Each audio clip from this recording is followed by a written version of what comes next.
அவர் சொல்றாரு அப்துல் கலாம் கனவு காணும்னு சொன்னாரு. அதோட ஒரு படி மேல போய் உங்கள் கனவை சொல்லுங்கள், உங்க கனவை சொல்லுங்க. இவர் நிறைவேற்ற ஆமா எனக்கு நயன்தாரா ஆகணும், இவர் கனவை நிறைவேற்றா இவன் கேட்பான் நயன்தாரா எனக்கு கல்யாணம் பண்ணி வைன்னு கேட்பான். இவர் கனவு நிறைவேற்றுவாரா? அப்துல் கலாம் கனவு காணும்னு சொன்னாரு. அதோட ஒரு படி மேல போய் உங்கள் கனவை சொல்லுங்கள், உங்க கனவை சொல்லுங்க. இவர் நிறைவேற்ற ஆமா எனக்கு நயன்தாரா ஆகணும், இவர் கனவை நிறைவேற்றுவாரா? இவன் கேட்பான் நயன்தாரா எனக்கு கல்யாணம் பண்ணி வைன்னு கேட்பான். இவர் கனவு நிறைவேற்றுவாரா? தினந்தோறும் வசனம், கவிதை. தாய்க்கும் தாரத்திற்கும் வித்தியாசம் தெரியாத சி.வி. சண்முகம் இப்படி இழிவுபடுத்தி பெண்களை பேசியிருப்பது வன்மையாக கண்டிக்கத்தக்கது. இதை எந்த ஒரு ஜனநாயகவாதியும் ஏற்றுக்கொள்ள மாட்டார்கள். அவர் பகிரங்கமாக நிபந்தனையற்ற மன்னிப்பு கேட்க வேண்டும்.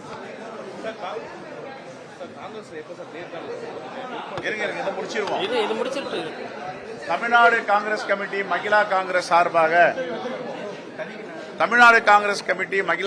சார்பாக தமிழ்நாடு முழுவதும் சி.வி. சண்முகம் நிபந்தனையற்ற மன்னிப்பு கேட்க வேண்டும் என்று ஆர்ப்பாட்டத்தை நடத்த நாங்கள் இப்பொழுது கூற இருக்கிறோம். இரண்டாவது, சி.வி. சண்முகம் பெண்களை பற்றி கொச்சைப்படுத்திய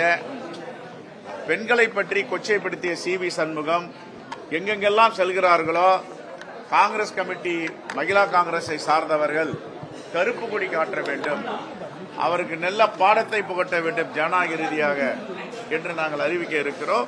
மீண்டும் ஒரு முறை இதை வன்மையாக கண்டிக்கிறோம். அவர் நிபந்தனையற்ற மன்னிப்பு கேட்க வேண்டும். ஒரு தாய் நம்மை சீராட்டி பாராட்டி வளர்க்கிறார். அந்த தாய்மை மீது நம்பிக்கை இல்லாத, தாய்மை பற்றி தெரியாத ஒரு தலைவர் இருக்க முடியுமா? அதற்கு பிறகு நம்முடைய தாரம் வருகிறார், அவரும் தாய்க்கு நிகரானவர்.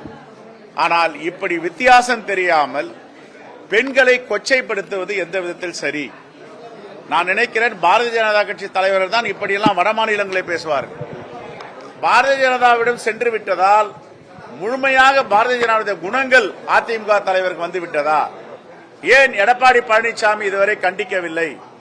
எடப்பாடி பழனிசாமி அவரை கட்சியை விட்டு நீக்கி இருக்க வேண்டும் அல்லது கண்டித்திருக்க வேண்டும். எதையும் தெரியாதது போல் அமைதி காக்கிறார்கள் என்றால், என்னுடைய தமிழ்நாட்டு அருமை தாய்மார்களே, நீங்கள் எல்லாம் தமிழ்நாட்டை இன்று தாங்கி பிடித்துக் கொண்டிருக்கிறீர்கள். தமிழ்நாட்டு பெண்ணை கொச்சைப்படுத்திய, பெண்களை அவமானப்படுத்திய அதிமுக கட்சிக்கு, அதிமுக தலைவர்களுக்கு நீங்கள் நல்ல பாடத்தை இந்த தேர்தலில் புகட்ட வேண்டும். இதுதான் எங்களுடைய வேண்டுகோள்.